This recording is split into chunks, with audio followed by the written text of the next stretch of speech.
ఈ ఆరోగ్యశ్రీ పథకం మనం చూసినట్టయితే ఇదొక వెల్ఫేర్ ప్రోగ్రాము, వెల్ఫేర్ స్కీమ్ లాగా మనం చూసే కంటే కూడా ఏదైనా ఒక వెల్ఫేర్ ప్రోగ్రామ్ అంటే దాని మానిటరింగ్ వాల్యూ చూస్తాం.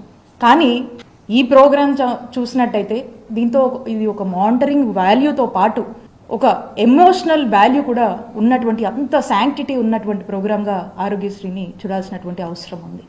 మరి ఇదే కార్యక్రమాన్ని, ఈ గొప్ప మానవత్వంతో కూడినటువంటి ఈ కార్యక్రమాన్ని దీన్ని నిజం చేస్తూ వైఎస్ఆర్ గారు తీసుకొచ్చినటువంటి ఈ కార్యక్రమాన్ని పేదలకు ఎంతో మంచి చేస్తుందనేటువంటి ఒక గొప్ప లక్ష్యం ఉన్నటువంటి ఈ కార్యక్రమంగా దీన్ని మా నాయకుడు జగన్మోహన్ రెడ్డి గారు దీన్ని మరింత స్ట్రెంథన్ చేస్తూ, మరి మేము అధికారంలోకి వచ్చిన దగ్గర నుంచి ఏ విధంగా అడుగులు ముందుకు వేశారో రాష్ట్ర ప్రజలందరికీ కూడా తెలుసు.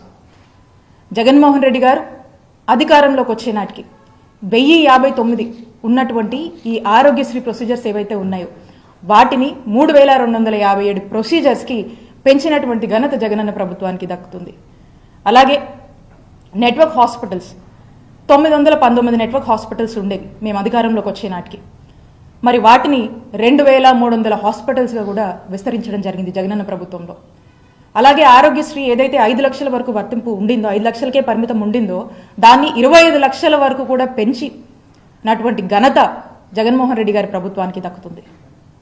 అలా మనం ఏది చూసినా కూడా జగనన్న, ఆనాడు వైఎస్ఆర్ గారు ఏదైతే ఒక ఆలోచనతో ముందుకు వెళ్లారో దాన్ని మరింత మరింత మరింత స్ట్రెంథన్ చేస్తూ ఈ రాష్ట్ర ప్రజల ఆరోగ్యం ప్రభుత్వానిదే బాధ్యత.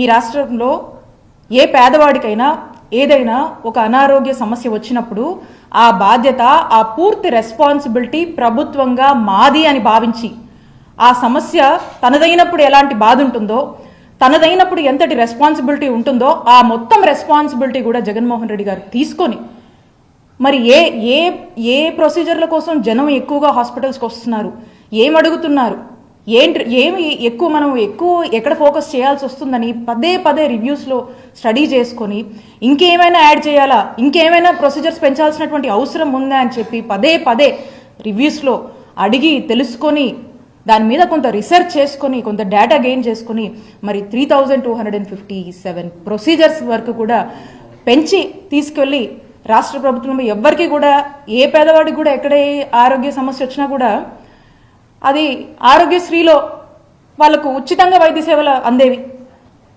సో ఈ విధంగా ప్రతి దానికి కూడా ప్రయారిటీ ఇచ్చి ప్రతి ప్రొసీజర్ని కూడా 1-2 సార్లు స్టడీ చేసి ఎక్కడ కూడా పేదవాడు జోబులోంచి ₹1 ఖర్చు అవ్వద్దు అనేటువంటి ఒక ఆలోచనతో పేదవాడికి పూర్తిగా ఉచితంగా నాణ్యమైన వైద్యం అందించాలని మరి ఈ విధమైనటువంటి ఇన్ఫ్రాస్ట్రక్చర్ లే చేసి దానికి అన్ని విధాలుగా కూడా సమకూర్చి మరి పేదవాడు, వారి కుటుంబం సంతోషంగా ఉండాలి, ఆరోగ్య ఆంధ్రప్రదేశ్ లక్ష్యంగా ఏ విధంగా జగనన్న ప్రభుత్వంలో మనం అడుగులు ముందుకు వేశామో మీ అందరికీ కూడా తెలుసు. మరి ఈ రోజున మనం చూస్తూ ఉన్నాము, ఈరోజు నెట్వర్క్ హాస్పిటల్స్, ఈ నెట్వర్క్ హాస్పిటల్స్కి కూటమి ప్రభుత్వం 3000 కోట్లు ఈ నెట్వర్క్ హాస్పిటల్స్కి పెండింగ్ బిల్స్ ఉన్నాయి. ఇవి చెల్లించాల్సినటువంటి అవసరం, బాధ్యత చంద్రబాబు నాయుడు గారి నాయకత్వంలోని ఈ కూటమి ప్రభుత్వం మీద ఉంది. వీళ్ళు చెల్లించకుండా ఈ రోజున రాష్ట్రంలో పరిస్థితి చూస్తున్నారు. ఈ రోజున పరిస్థితి ఏంటి? నెట్వర్క్ హాస్పిటల్స్ అన్నీ కూడా వాళ్ళ సర్వీసెస్ని నిలిపివేశాయి.